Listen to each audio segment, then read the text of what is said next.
أوكي، جاهزين؟ بوحبيل بابلو اسكوبار الخليج أكبر تاجر مخدرات في الكويت. إيش قصته مع المباحث؟ وليش ما حد قدر يمسك أبو حبيل رغم أن الكل يعرف من هو أبو حبيل وإيش اللي يسويه؟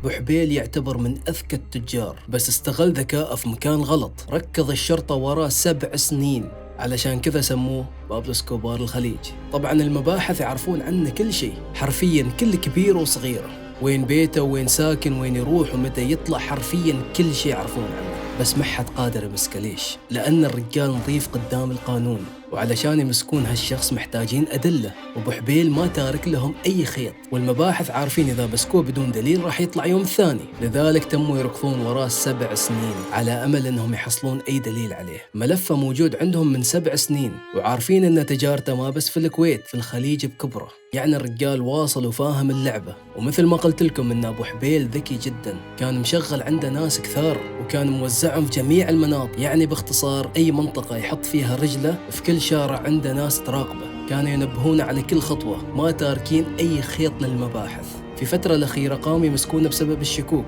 بس مثل ما قلنا بدون أدلة راح يطلع يوم الثاني، والمباحث تعبوا منه وتورطوا فيه بمعنى الكلمة، لين ما جاء مدير المباحث بكبره وقال خلاص هذا الإنسان خلوا علي أنا بصابي. ما صارت 7 سنين نركض وراه وما قادرين نمسك عليه شيء. طبعا هذا المدير كان أقدم ضابط مباحث في الكويت، وكان ذكي بحكم أنه قديم، يعني مر من هالتجارب ويقدر يتعامل مع المجرمين، يعني يعرف المجرم كيف يفكر. في نفس اليوم سوى اجتماع عاجل للفريق وأمرهم كلهم أن ما حد يتدخل في موضوع أبو حبيل لما هو بنفسه يأمرهم. ويوم الثاني مدير المباحث راح بنفسه لبيت أبو حبيل مباشرة بعد الفجر، ما بصفة مدير المباحث، لا، راح متنكر بلبس الباكستاني ومغير لهجته ومغير طريقة كلامه علشان ما حد يشك فيه. راح ومسك الباكستاني اللي كان يغسل سيارة أبو حبيل، شله في زاوية وقال له أنه هو من المباحث وفي مهمة، ما أريد أشوفك في هذه المنطقة، روح أي مكان اختفي. شل عنه الدراجة علشان يعيش الدور وما حد يشك فيه.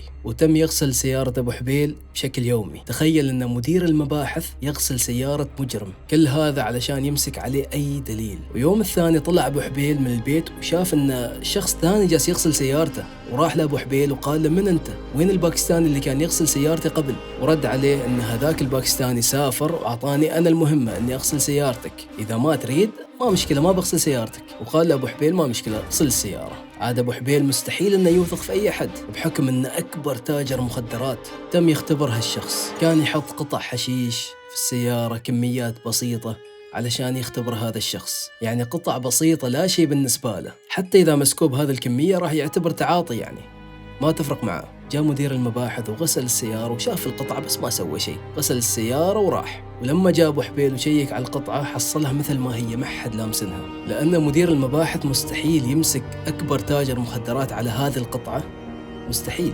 هذا الإنسان ركضهم 7 سنين، يعني ما راح يكتفي بهذه القطعة البسيطة. وبعد مرور أيام أبو حبيل حط مبلغ في السيارة علشان يختبر الشخص أكثر، لأن للحين هو ما مطمن، شاك في الموضوع أنه في شيء غلط. بس كالعادة مدير المباحث ما سوى شيء، كأنه ما شاف شيء، غسل السيارة وراح، لأنه يعرف أن أبو حبيل مستحيل أنه يوثق فيه بكل سهولة. مثل ما قلنا أن مدير المباحث ما راح يكتفي بهذه القطعة البسيطة أو كميات البسيطة، كان يدور عليه شيء أكبر يليق بمقام أبو حبيل.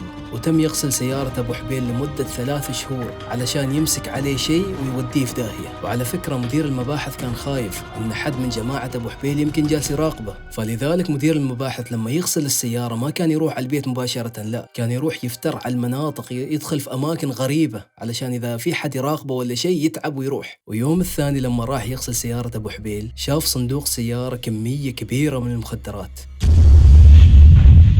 قال خلاص هذه هي الكمية اللي كنت انتظرها، وهذه هي الكمية اللي راح تدخله في داهية. وبلغ المباحث وكانوا ينتظرونه من الفجر علشان يطلع من البيت ويفتح الصندوق ويمسكونه متلبس. وصادوا صاحبنا وحكمت عليه المحكمة بالسجن أكثر من 15 سنة. ولما انسجن على بالكم خلاص اكتفى وسكت؟ لا، وين سكت؟ ما سموه بابلو اسكوبار على الفاضي، جلس يخطط كيف يهرب من السجن، وفعلا قدر يهرب من السجن وما طلع بروحه، لا، شال معاه 6 تجار مخدرات إيرانيين. وأبو حبيل مصدر تجارته من إيران، وصلت معلومات للمباحث أن أبو حبيل متواجد في إيران. كيف قدر يهرب من السجن وكيف قدر يطلع من الكويت؟ وتمت المباحث تدور وتدور أن كيف قدر يهرب رغم كل هالتجديد والمراقبة.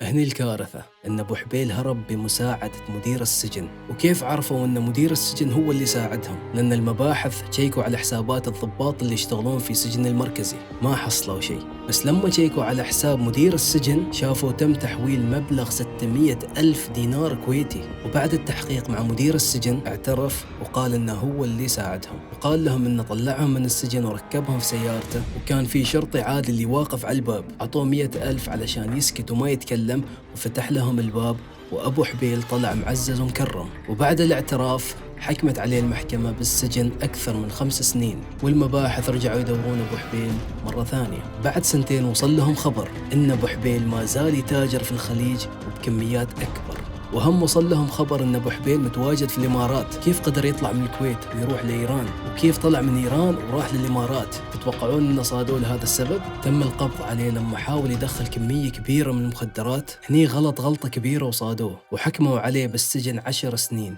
وبعد ما كمل الحكم سلموه لحكومة الكويت وحكموا عليه 10 سنين قضية هروبه من السجن، وزايد 15 سنة اللي قبل، يعني 25 سنة من أول وجديد، من غير ال10 سنين اللي في الإمارات. يعني بياكل تبن 25 سنة الحين. وكذا خلصنا وخلصت القصة، واعتذر مرة ثانية على التأخير والقطعة. إن شاء الله راح نكمل وما راح نختفي. أنا أعرف أني كررت هالقصة 1000 مرة أني ما راح أختفي، بس ظروف إيش تسوي يا أخي. أشوفكم على خير، راح نلتقي إن شاء الله في حلقة جديدة، واللي ما مشترك خليه يشترك علشان ننزل مقاطع جديدة. ديروا بالكم. بيس. خلاص بسنا، طولنا واجد.